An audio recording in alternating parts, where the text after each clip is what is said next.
Hello and welcome to another Budget and Leggit video. We have a 2006 Toyota Corolla 1.4 vvti engine and it is C, so we were going to replace it. Now there's a few ways of doing this.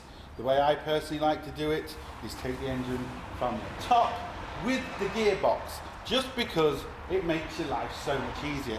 It's a lot easier putting a gearbox when the engine is on the floor, and it's a lot easier sinking it all down together as one unit. Now when you take the gearbox out, yes, you do have to take the drives out, but for the time it takes to do all that, it will save you a hell of a long time in the future. Also, what I like to do is, if it's possible, the exhaust manifold, I will not disconnect it from the engine. I would disconnect it from where the cap either starts or begins, depending on the car, and take the exhaust manifold out as one, because it's a lot easier to put an exhaust manifold on an engine on the ground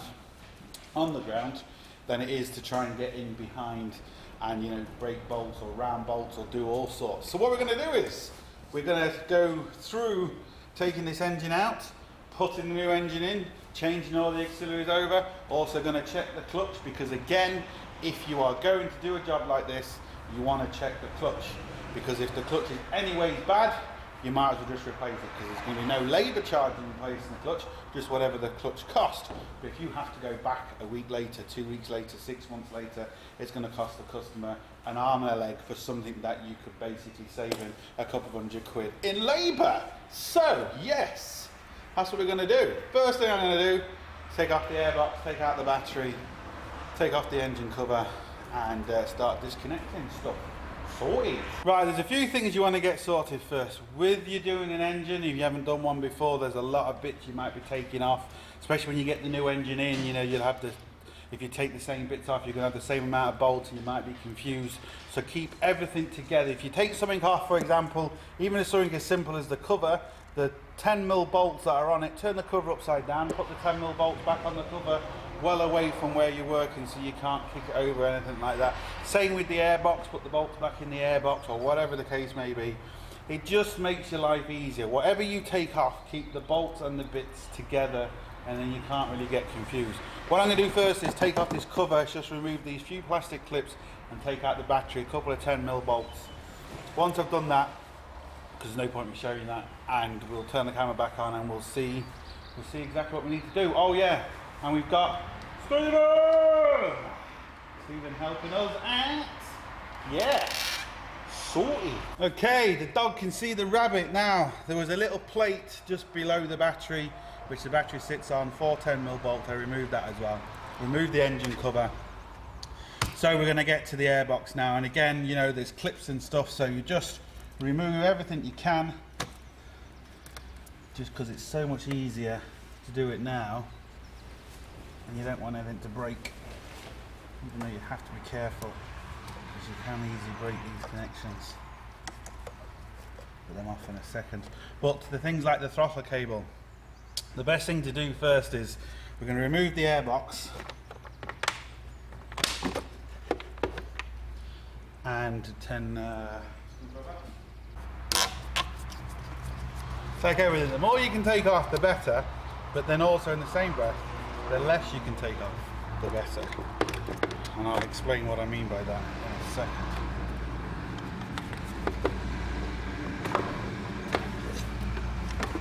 So I'll just get that. Here we go. Take the whole thing out actually here.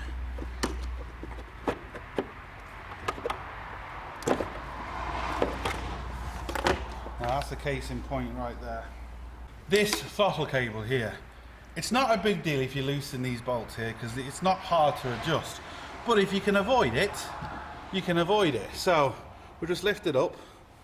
Oh, it's all seized in there.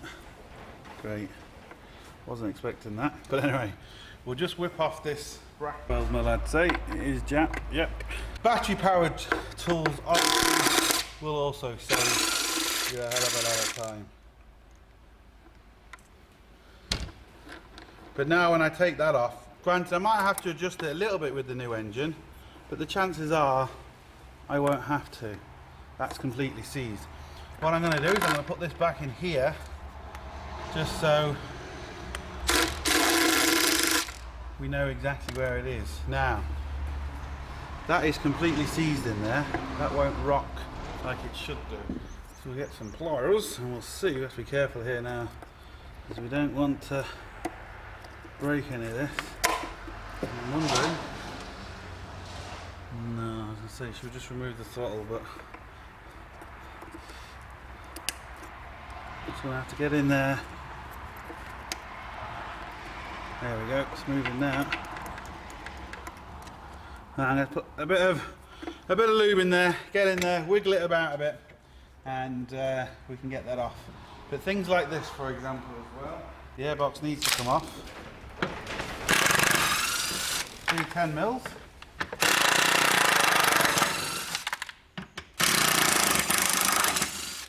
You just leave them in there, and we know we're going to be good to go.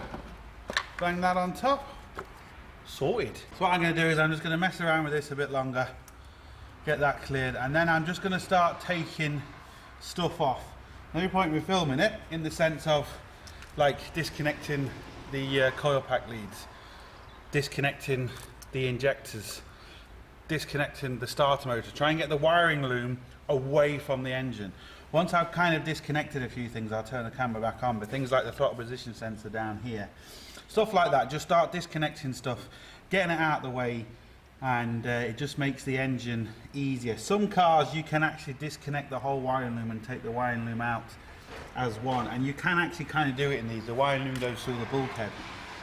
I just like to get it out of the way just so it doesn't get caught or anything like that, but you can do it in this particular case.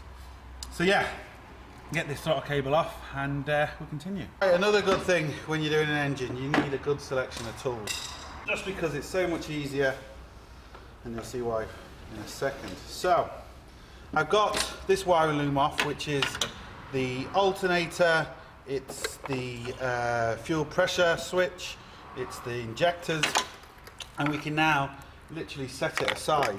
But there was a connection down here in between the manifold. Now with this set of pliers, I was able to go in and pull it out. If I didn't have these pliers, I'd have to have taken the inlet manifold off. Not a big deal, granted, but it's an extra 10-15 minutes I don't have to do. And it's an extra 10-15 minutes I don't have to do when I actually put the engine back, because I can just use these to clip it back down as well. You know, and if you can save 10-15 minutes in 3 or 4 areas, when you put the engine in and putting the engine out, that's a couple of hours you've saved. And it makes a lot of sense, you know, and it's just easier. So, we've got one wiring loom out of the way. I've got the throttle cable soaking in a bit of WD, and see if that's going to loosen up, because that's completely wedged in there. What we're going to do next is take off the wiring loom for the spark plugs, and then I might just go underneath, start taking bits off underneath. The reason why this engine's seized is oil pressure. The customer is, this is done 400,000 kilometers. I can't remember exactly, but it's in between there.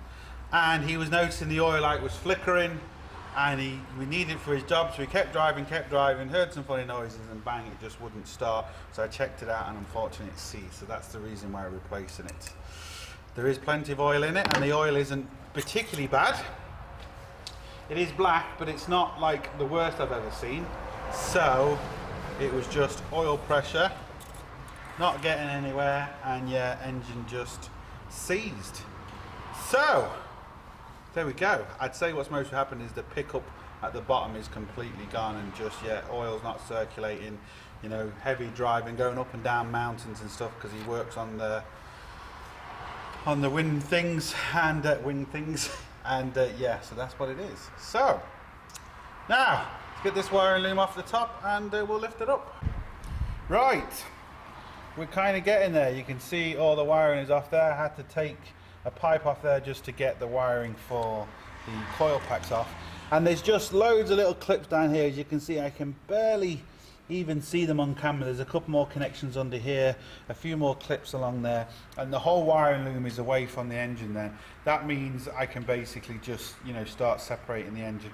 We're going to go underneath, take out the engine mounts, take out the drives, drain the gearbox oil, drain the engine oil, and we're going to be ready to basically lift it. But I have to say, these things are fantastic. I have a few different sizes. Now technically they are for pipes. What you're supposed to do is go around a pipe and it loosens a pipe off. What they're really good for also, because they've got the hole in the middle, they're good for taking off clips, pushing the clips down and pulling it out. That's also what I was able to separate the throttle cable with this. Push it on one side and it pushed it out. So I would recommend getting some set of these pliers, different sizes, but they're absolutely fantastic.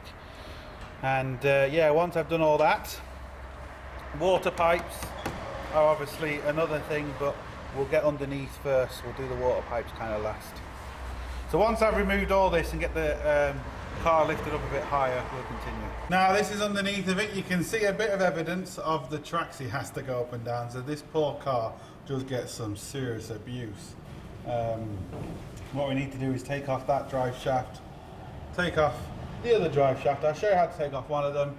They're both basically the same, but obviously before we do that we need to drain the oil out of the box. We need to drain the oil out of the sump. There's an engine mount here and another, or gearbox mount, 2 gearbox mounts there. So we'll take all that off from underneath. We have to take off the starter motor wires because that's the only thing that's holding us up now with the wiring loom. We can do that from under here, I hope. If not, what we'll do is we'll take off, no, we can do it from here, I can see it, yeah, so that's no problem. So, let me get everything set up, take the wheels off. I'm going to drain the sump first, and then I'm going to drain the gearbox here. I'm not going to show that, but I'll drain that. Once I've done all that, then we'll come to take off the drive shaft. Let's have a look at the oil that comes out of this. Oh, wow. I know that's maybe not shown on camera, but that is very gloopy. On the dipstick, to be fair, it looked kind of good. But when you look at that, yeah, I'd say that oil pickup is just completely destroyed and blocked. Lovely. Right, so I've taken the wheel off. I've also started taking down the middle, you just see it here, the middle cross brace here. A couple of 14 and 17mm bolts. This one now is stuck between the rear mount. As the engine lifts up, this bolt will lift up, or I just disconnect the mount from the gearbox, which I'm going to do anyway. I just wanted to kind of get it out of the way. So it's just nuts and bolts. I can't really show it because there's no real room. It's just taken off the 2 bottom mounts. So we've more or less done that, and we'll just finish that off camera. I'm going to show you how to take out the drive. We've drained the oil out the gearbox and out the engine, so we're good to take the drives off. But the drives have these special bolts. You can see from inside there, there are 12 pointed bolts. You can see they really are, we've got some big grooves on. I'll show you once I get it off what I mean. It's the 30mm. You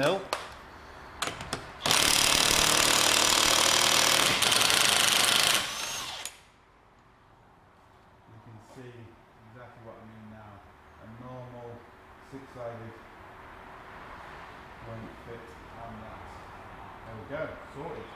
Good thing to check now is make sure the CV joint slides out, and it does. So that's really good, because if that's seized in there, that could just make a nightmare. Now hopefully you can see what I'm doing. I am struggling with lights and all that. I'm going to have to get them studio light things. Anyone knows the best ones to get, let me know.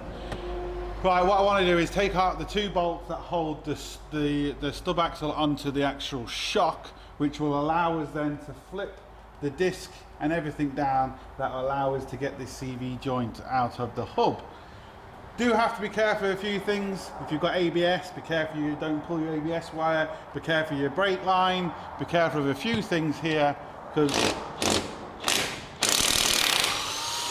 you don't want to be replacing stuff you don't have to, because it starts getting very expensive then.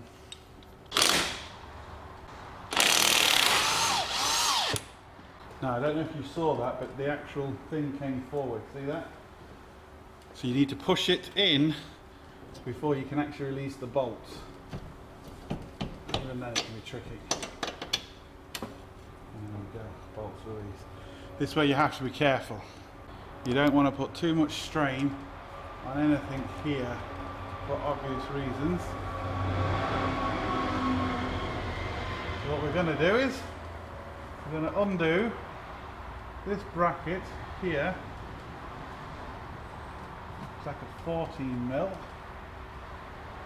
which holds on the ABS and the brake line here.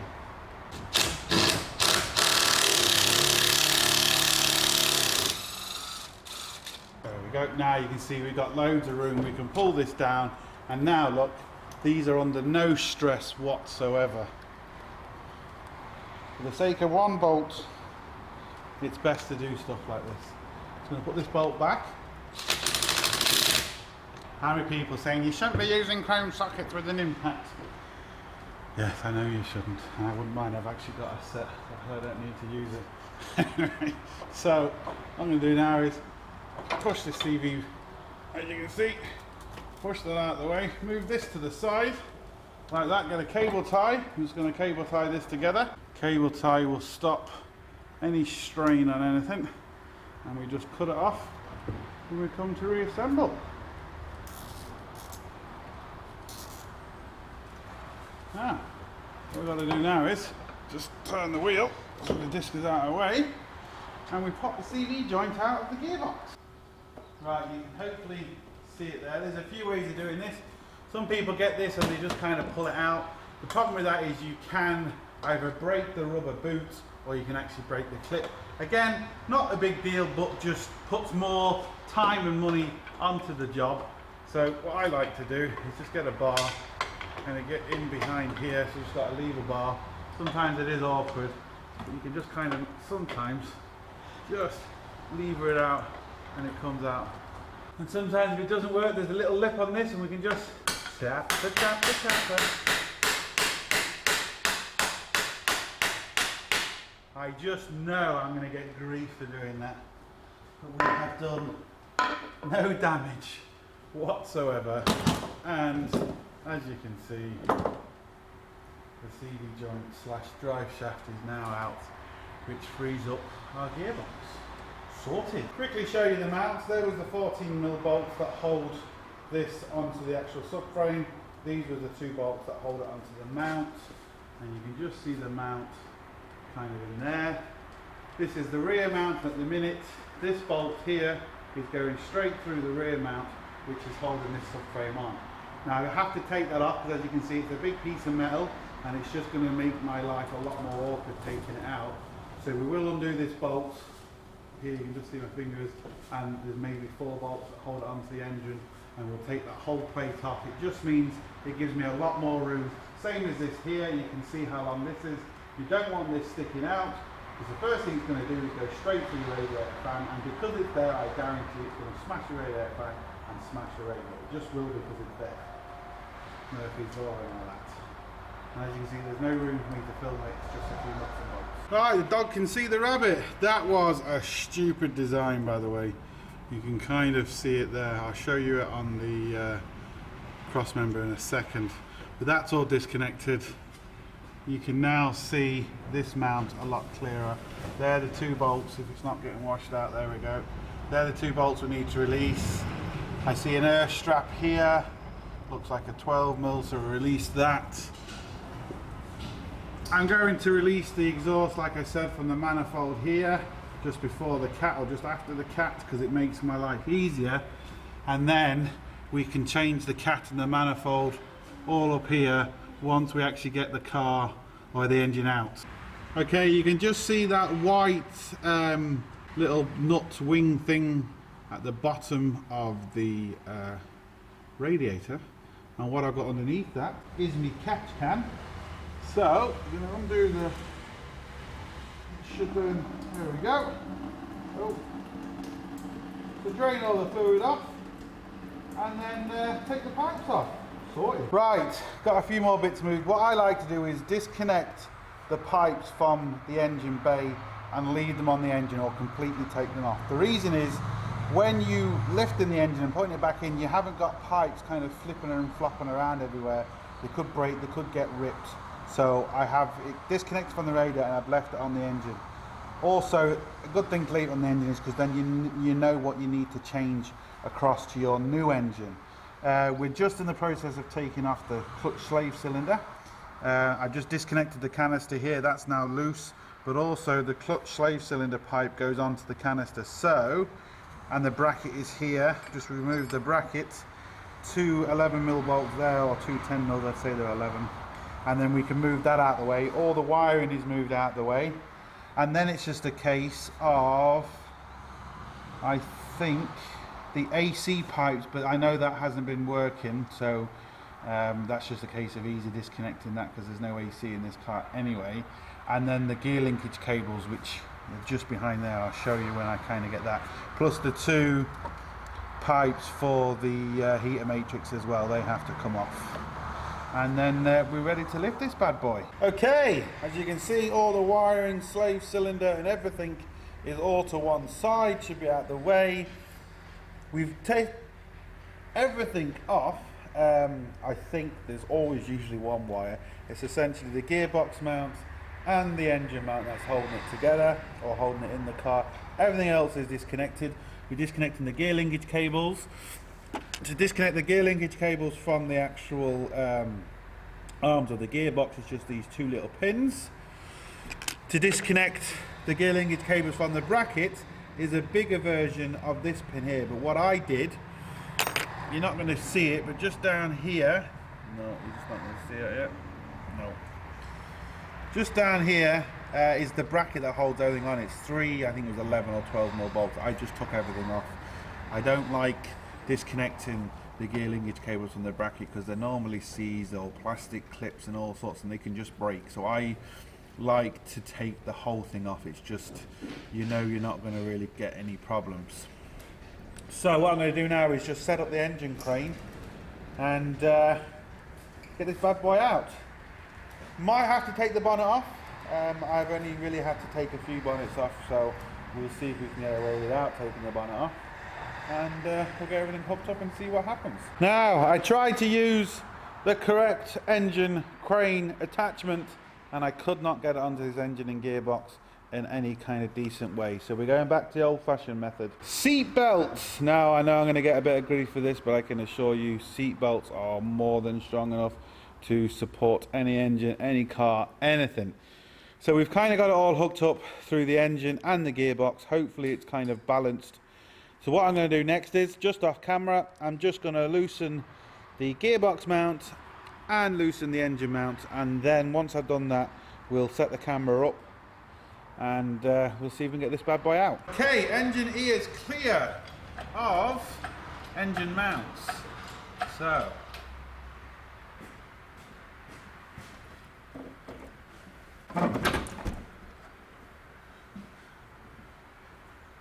it's not the most levelest engine I've ever done, but hopefully it should be okay. Just got to make sure we're not catching anything. I don't think we are. We are free.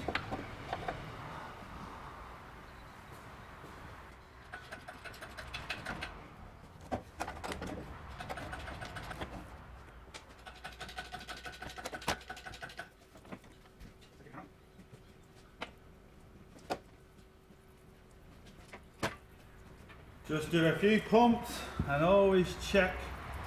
We've caught on a little bracket down there. We're not now. I can smell fuel. Why are we pissing out fuel? Oh, just from the what's left in the line. That's okay. No pipes connected. All looks good.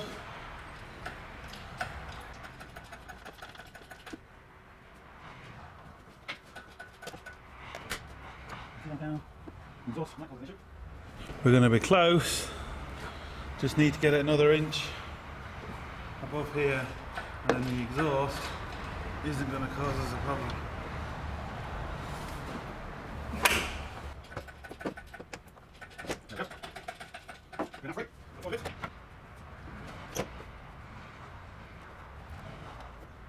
Caught on the throttle cable.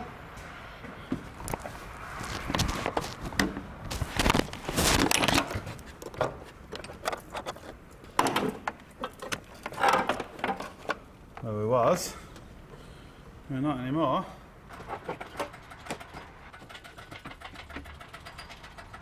One engine out.